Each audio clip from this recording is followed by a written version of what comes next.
வாழ்க்கையில ரொம்பவே நம்ம விரக்தி அடைகிறோம். காரணம் என்னன்னா, நம்ம என்ன செஞ்சாலும் ஒன்று தோல்வி ஆயிடுது, இல்லாட்டி நஷ்டம் ஆயிடுது.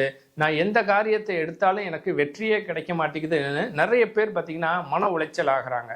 அந்த மன உளைச்சலே அவர்களுக்கு மனவியாதியாக கூட மாறுது.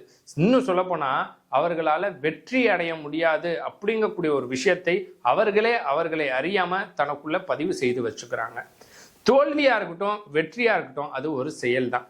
ஒரு விஷயத்தை நம்ம ஆரம்பிக்கும் போது அந்த விஷயத்தில் நாம நன்மைகள் அடைந்தால் அதை வெற்றியாகவும், அல்லது தீமைகளாக மாறினா அதை தோல்வியாகவும் நம்ம அதை முடிவு பண்றோம்.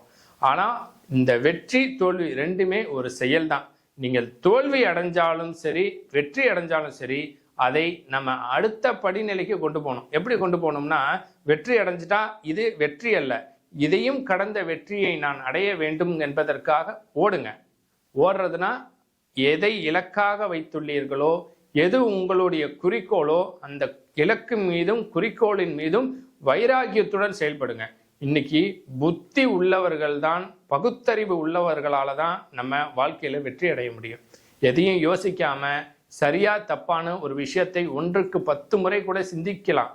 ஆனா சிந்திக்காம எந்த விஷயங்களை செய்தும் நீங்கள் தோல்வி அடைந்தால் அது இறைவன் மீது குற்றம் அல்ல, உங்கள் மீது தான் குற்றம்.